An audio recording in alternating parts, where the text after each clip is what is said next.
പ്രിയപ്പെട്ട വിദ്യാർത്ഥി സുഹൃത്തുക്കളെ, കാലിക്കറ്റ് യൂണിവേഴ്സിറ്റിയിൽ BA എക്കണോമിക്സ് പഠിക്കുന്ന വിദ്യാർത്ഥികളുടെ തേർഡ് സെമസ്റ്ററിലെ കോർ പേപ്പറാണ് quantitative method for economic analysis 1. അതിന്റെ ക്വസ്റ്റ്യൻസ് പ്രഡിക്ഷൻ ആണ് 5 മാർക്കിന്റെയും 10 മാർക്കിന്റെയും 2 മാർക്സിന്റെ ഓരോ മൊഡ്യൂളിലെ ഇമ്പോർട്ടന്റ് ക്വസ്റ്റ്യന് അതിന്റെ ആൻസറും വീഡിയോ ഞാൻ ചെയ്തിട്ടുണ്ട്. അത് നിങ്ങൾക്ക് നോക്കി കണ്ടു പഠിക്കാവുന്നതാണ്. ആദ്യം നമ്മൾ തിയറി ക്വസ്റ്റ്യൻ ആണ്, പ്രതീക്ഷിക്കാവുന്ന ക്വസ്റ്റ്യൻ ആണ്. Short note on central tendency അല്ലെങ്കിൽ ഡിസ്പെഷൻ, ഇതിൽ ഏതെങ്കിലും ഒന്നായിരിക്കും വരെ, രണ്ടും കൂടിയും വരില്ല.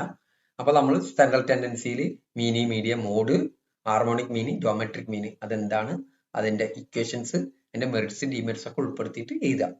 ഇനി ഡിസ്പെഷൻ ആകുമ്പോൾ range, quarter deviation, mean deviation, standard deviation, okay.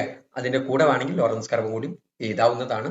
അതിന്റെ അബ്സല്യൂട്ട് മെഷർമെന്റും റിലേറ്റീവ് മെഷർമെന്റും ഒക്കെ പറഞ്ഞുകൊണ്ട് എഴുതാം. ഇനി പ്രോപ്പർട്ടീസ് ഓഫ് ഡിറ്റർമിനൻസിന്റെ പ്രോപ്പർട്ടീസ്, ടൈപ്സ് ഓഫ് കോറിലേഷൻ എല്ലാവർക്കും അറിയുന്ന positive, negative, linear, non linear, simple, partial, multiple, methods of graphical representation of data, histogram, ogive, അതുപോലെ തന്നെ നമ്മുടെ ഫ്രീക്വൻസി കർവ്, ഫ്രീക്വൻസി പോളിഗൺ, ഇത് ഓക്കെ. ഇതിന്റെ ഒക്കെ വീഡിയോസ് നമ്മൾ ചെയ്തിട്ടുണ്ട്. Important properties of inverse of മെട്രിക്സിന്റെ important properties, estimation procedure of principle of least squares ഉപയോഗിച്ചുകൊണ്ട്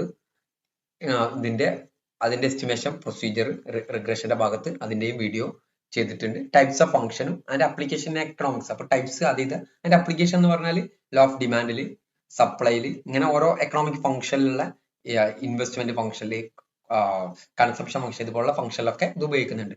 സ്ക്യൂനെസ് ചിലപ്പോൾ ചോദിക്കാം, പോസിറ്റീവ്, നെഗറ്റീവ്. ലോറൻസ് കർവ് ചോദിക്കാവുന്നതാണ്. ലോറൻസ് കർവ് എങ്ങനെയാണ് എന്നുള്ളത് ചിലപ്പോൾ ലോറൻസ് കർവ് വരക്കാനും ചോദിക്കാനുള്ള സാധ്യതയുണ്ട്.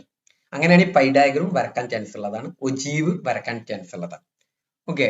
അപ്പൊ പ്രോബ്ലം ആയിട്ട് ക്രാമേഴ്സ് റൂൾ, ഇൻവേഴ്സ് റൂൾ അല്ലെങ്കിൽ സൈമൾട്ടേനിയസ് ഇക്വേഷൻ തന്നിട്ട് നിങ്ങൾ കണ്ടിട്ടുണ്ടാവും. 2x plus 3y plus 5z is equal to 15. ഇതുപോലെ 3 ഇക്വേഷൻ അല്ലെങ്കിൽ 2 ഉള്ളതിന്റെ 2 ഇക്വേഷൻ ഒക്കെ തന്നിട്ട് സോൾവ് ചെയ്യാനുള്ള മെത്തേഡ്.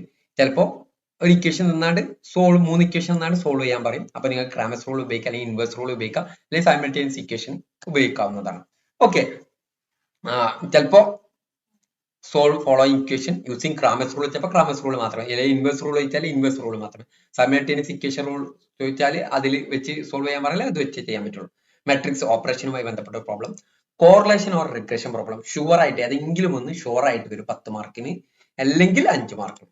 ചിലപ്പോൾ കോറിലേഷൻ 10 മാർക്കിന്, അങ്ങനെ റിഗ്രഷൻ 5, അല്ലെങ്കിൽ റിഗ്രഷൻ 10, കോറിലേഷൻ 5. ഓക്കെ.